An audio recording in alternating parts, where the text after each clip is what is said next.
The saddest night of my life, for sure, was the night before I went to jail. I had to tell the kids. It wasn't like the movie, they took me away. I had reported for jail, right? And my wife and my ex-wife, we sat down with the kids on it was a Thursday night, and we called the kids into the living room. They're like, what's up, what's up? And I started telling my kids, I said, listen, a long time ago, that when I had that big company and I made some mistakes, and I didn't get even, as soon as I started getting even close to it, my daughter starts bursting out, hysterically crying. And my son was very young, and she just starts crying because my daughter's crying, and it's this terrible, like this just gut-wrenching scene where my daughter's like, no, she's all about loud, and the kids are hugging me, and we're just like, just the worst thing you can imagine. I mean, tell your kids that Daddy made a mistake, now he's got to go away, and I was guilty. I couldn't say I was trapped with this. I did it. I made a mistake. I took some great skill that I made the mistakes, and I deserve to be there. I had no one to blame but myself. I made the mistakes, and it's very difficult when you have to come to terms with that, right? And I think when people watch the movie The Wolf of Wall Street, it's important that they look at that movie and say, you know what? I get it. It's glamorous and it's fun. Because I'm not going to deny that it was fun. It was glamorous, yeah.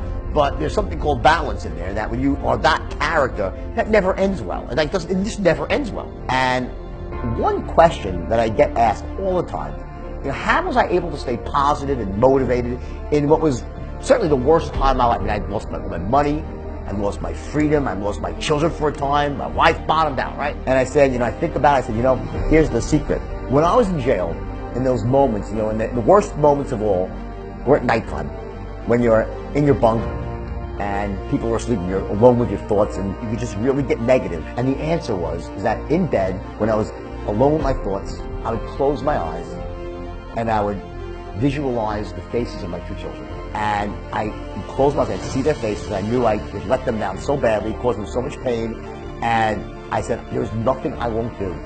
There's no length I won't go to prove to these kids that their dad can do it right, that their dad's going to come back even better than before.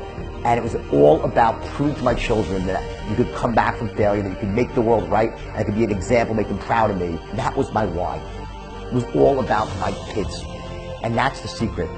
Your why, it's never about you. People will do crazy things because they believe in. But for yourself, you only go so far.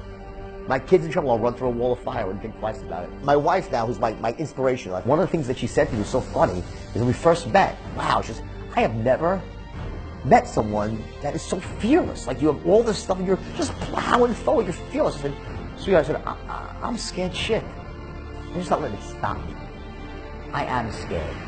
And that's what courage is all about. I let my fear plow me forward, push me forward.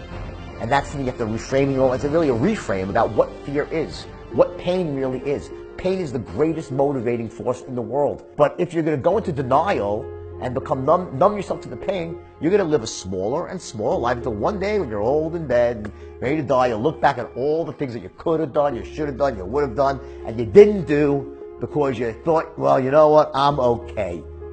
I'm doing decent. It's not so terrible as people want. You know what, fuck that.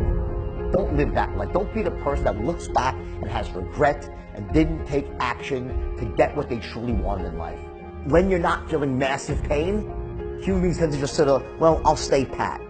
Don't do that. Take the pain, take the bitter pill, because you know what? That bitter pill will end up being sweet. And if you're living that life, you're 25, 28 years old, or 22, whatever how old, or 40 years old, right?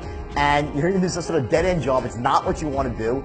Don't think for a split second that this is your lot in life, that you have to stay on this road. At any moment in time, you can make a decision. You can get off that road and start going down a completely different road. And you know what? Yeah, there'll be some pain, there'll be some lack in your life. And you know what? That's what will drive you to greatness. It starts by having the vision for the future, to really see your life better than it is right now. And that was my secret. And that is going to be your secret too. When you find that why, once you have that power, then you will definitely achieve your vision, no matter what. It might not happen overnight, but it will happen. I promise you.